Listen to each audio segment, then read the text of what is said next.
Kaarel ja ta sõbrad otsisid mängimiseks mõnusat kohta.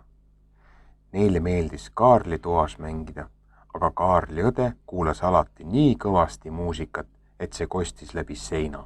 Pum-pum-pum. Lukas kattis kõrvad padjaga ja Paul surus käed kõrvadele. Me ei saa siia jääda, karjus Lukas. Me peame endale mõnusama koha leidma.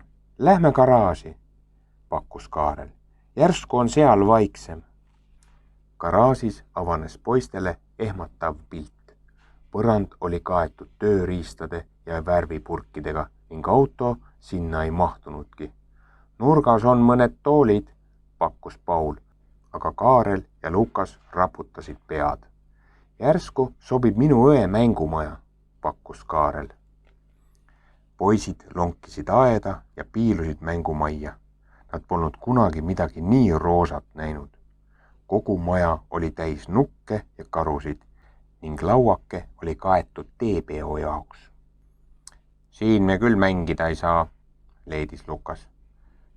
See on plikade maja. Me unustasime kuuri ära, ütles Kaarel. Tulge kaasa.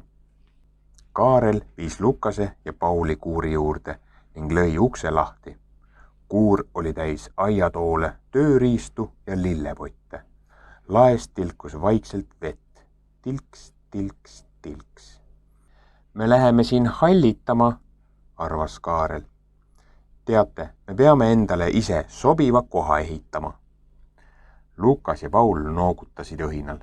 See on hea mõte, hüüdis Lukas. Hakkame kohe pihta, arvas Paul. Kõigepealt küsis Kaarel ema käest, kas nad tohivad võtta pesuresti. Siis korjasid Lukas ja Paul sülle võimalikult palju vanu tekke ja patju. Kui nad olid oma õudsa koopa lõpuks valmis saanud, tuli Paulile hea mõte. Teeme sissepääsemiseks tunneli. Seni, kuni Paul ja Lukas tunnelit ehitasid, kihutas Kaarel oma tuppa koomikseid otsima. Varsti oligi poiste koobas valmis ja nad veetsid seal terve päeva, rääkides üksteisele lugusid ja nalju. Nad tegid isegi rohkem lärmi kui Kaarli õde. Pärast sõid nad maitsvaid muffinid ja jõid limonaadi peale. Peagi oli Lukasel ja Paulil aeg koju minna. See oli kõige lahedam päev, arvas Paul. Homme saame jälle oma koopas mängida.